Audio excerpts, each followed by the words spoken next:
Guys, what's going on? Welcome to Serial at Midnight. My name is Heath, and in this episode, I'm just going to talk off the cuff with you guys about where I think the future of physical media is headed. We've been talking about physical media here on the channel for a long time. 2017 was our Collecting Physical Media in a Digital World video that brought so many people into the channel. We've done videos on censorship and how streaming allows for easy and invisible censorship. You don't even know it's been done until you go and you're like, wait, wasn't there a thing that's not here now? In 2019, I did a video called Is Physical Media Dying? Which of course was an excuse for me to talk about all the reasons that physical media was not dying. But so many people only watched, they saw the title and they took to the keyboards angry, like, no!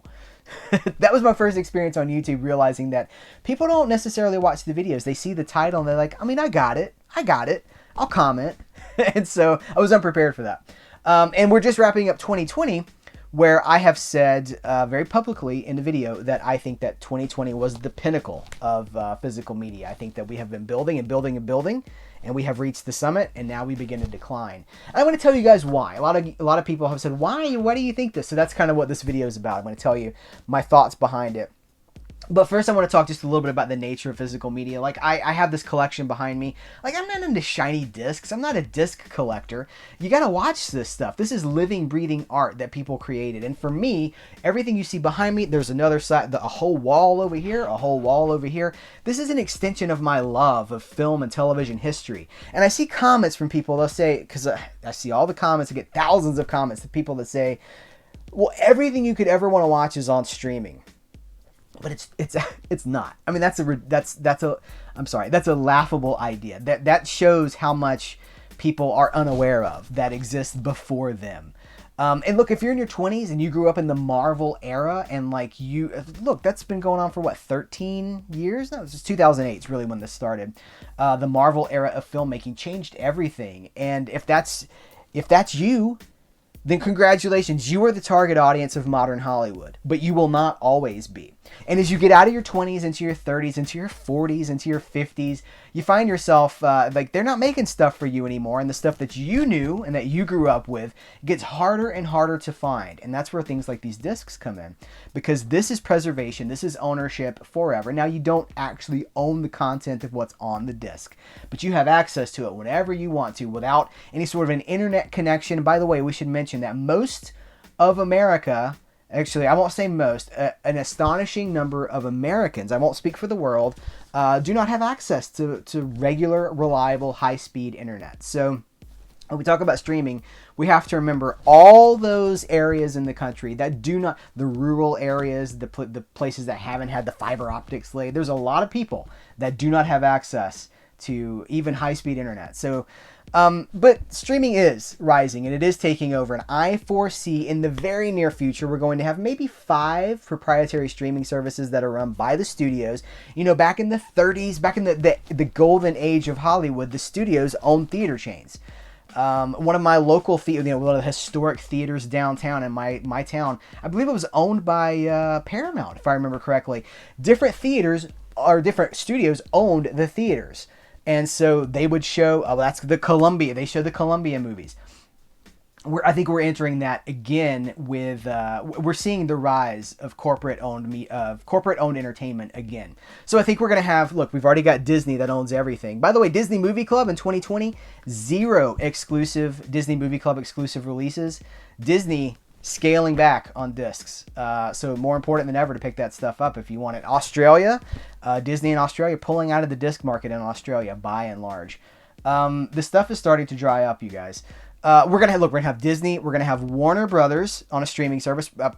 Paramount recently rebranded CBS All Access to Paramount Plus. So they're pushing Paramount content. We're going to have one for Sony, probably. We're going to have one for Universal. And they're going to be the studios, and they will show the movies that they own. So look, if you want to, just at random here, if you want to watch Smashing Time with Rita Chishingham and Lynn Redgrave, well, you're going to have to go to the studio that... Oh, this is just an example, by the way. No future... This is not a solid statement on that particular movie, but I'm just saying, like, the studios that own these titles, they're going to put them on their platforms, and you're going to have to subscribe to that platform if you want to see it. I don't think that discs are totally going to go away. It's still as of this recording, the disc sales market is still a $1 billion industry, but things are changing. And that's why we're having this video in the first place. Look, Disney, as I say, they're really... Those of you who've been buying Disney titles on DVD and Blu-ray, you know that Disney is really starting to cut titles on disc because they're promoting, of course, the streaming service. There's lots of stuff on Disney Plus that's not on disc, but there's also lots of things on disc that aren't on the streaming service. And with Warner Brothers, this is a big one. This is one of my biggest factors in why I say 2020 was a pinnacle. Over at Warner Brothers, they got a new CEO, a new head of Warner Brothers in 2020. Happened in the year 2020, and he has made no bones about the fact that he thinks that I believe he even came from one of the streaming networks. No bones about the fact that streaming is the future for Warner Brothers. It's not in disc sales, it's in streaming. And in the process of his regime of rolling out these changes, they have laid off so many people that I knew within Warner Brothers, some of my contacts, some people that I was grateful enough to call friends, have been fired and not replaced. People that had decades in the business, people that were responsible for some of the highest selling titles for Warner Brothers in 2020, they're gone and they were not replaced. And departments are being streamlined, departments are being shut down. There's a lot of stuff happening behind the scenes because the future is streaming. All our eggs in the streaming basket. So, another consequence to that is that these third parties that license content, right? I won't name names because I don't want to... This is an opinion video, so I have to be very careful that I'm not stating things as fact. So I will say that there are the third party distributors that we love, those what we call the boutique labels. It's getting more expensive to license some of this content because these studios are saying, well, we could license it to you. If you want it, you got to pay a little bit for it, because if you don't want this, we're going to put it on the streaming service. And we have to remember, streaming services get millions and millions and millions, and like Disney Plus, how many millions of subscribers? I mean, it's like if you can get 50 million views on a Mandalorian episode, like that's no big deal, right? Millions of views. Whereas disc sales, 1,000, 5,000. The recent Friday the 13th, this Friday the 13th box set from Scream Factory, what was that? Limited to 13,000.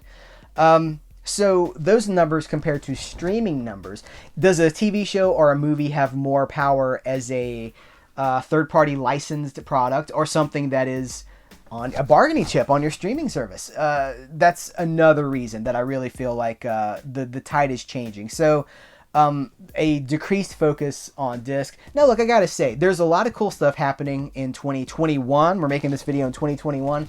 Warner Brothers especially rolling out tons of cool 4Ks. Again, if you're into modern, mainstream, or popular cinema, you're gonna be okay. You know, if you like Fast and the Furious movies, which I do, I got them over here. If you like the Ten Commandments, like the big spectacle movies, they're safe. They're not going anywhere.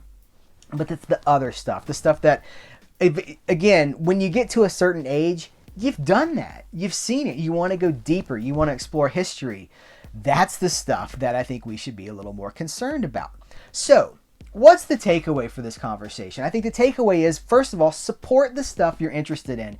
I see so many people that say, oh, this looks great, I'm going to wait for a sale or something like that. Now, we all have means that we have to, we have budgetary limitations and things like that. We all have to live within our budgets.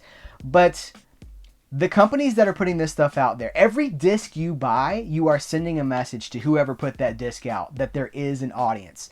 We talked about, we picked up, my wife and I, Bree, we talked about It's a Wonderful Life here on the channel. We don't love It's a Wonderful Life, but we bought the 4K, and people were like, why did you buy it if you don't love that movie? Well, because we wanted to send a message to that studio that yes, there is an audience for old movies, 40s movies and 30s and 20s, give us silent movies on 4K, that there's an audience for older films, you know, not Marvel, not Fast and the Furious, not DC superhero movies. There's an audience for older entertainments on that format. You always vote with your wallet. Every dollar that you spend, every dollar that you don't spend, you're sending a message to that company. So if you're interested in titles and you've been delaying on some things, like, listen, don't go break the bank or anything like that, but support the companies who are putting out cool things, because they need it more than ever, you know, especially in with all the changes that are happening right now behind the scenes, as people are losing their jobs and departments are being streamlined, and licenses cost more than they've cost in years, if not ever. By the way, if you notice, if you keep up to date on like who's putting out what, there's like 60 new releases every single week. No, they're not in Target, and they're not in Best Buy, and they're not in Walmart. But if you shop online and you pay attention to the sources, there's dozens and dozens of new releases every single week. And if you're picking these things up, like if you're watching, you'll notice that some of these things are starting to go out of print. More and more things are going out of print because, you know, they're going to renew the license for something to make another 500 sales, if 1,000 sales, 5,000 sales. Sometimes it's just not cost effective. So we got to support this stuff. As the physical media fans, I am not a disc fan. I am a fan of the work itself. This is a reflection of my love, my passion for cinema, for television, for entertainment history. I mean, I do the same thing with records and CDs and music and comics and books. I love arts. You know, we got to support the arts, and you support it with your dollars. So if you're delaying on some things, just know that people are watching right now, and what we get in the future depends on the money that we spend today. So it's not a doom and gloom prophecy, but the tide has begun to change. I really do believe. 4K, it's not going anywhere. 8K will not replace 4K. You know, Jeff from Films at Home, I talked with Jeff about that in the interview that we just did. 4K is not going anywhere. It will continue to build its market share, especially now that there's video game consoles and a lot of houses that have built-in 4K players. But I don't think 8K is going to be a consumer format. I don't think the audience would support it, and I don't think the technology is there that a lot of us were ready to pick that technology up in the first place. But this stuff's, you know, mainstream releases. If you love Wonder Woman and you love Batman and you love Iron Man and Wolverine and stuff like that, you'll be able to buy that stuff on disc. But if you love old black and white movies and you love film noir and you love, you know, Tony Curtis movies, then you better pick it up, because it's not going to be around forever, and it will be a bargaining chip for a future streaming service. That TV show you loved when you were 7 years old, if you don't own it and you care about it, you might want to add that to your collection, because there's no telling where that's going to pop up or if it ever even will. So it's really just a call for the fan community to step up and start supporting this stuff. The more people we can get into this hobby of, you know, again, I see so much disc collecting on YouTube and so little talk about what's on those discs. And it's discouraging. We have to spread the love of film, the love of preservation, the love of the art itself. And you do it by watching this stuff. And the more we can do that, the more we can build this, and this tide will rise, and the ships will rise with it. Guys, that's just my opinion. That's just my take. But I want to know what you think about it. Where do you think physical media is going? Let's continue the conversation in the comments below. Thank you so much for hanging out with me, talking about this very important, very timely, topical issue. So thanks again. Take care. And until next time, I will catch you later.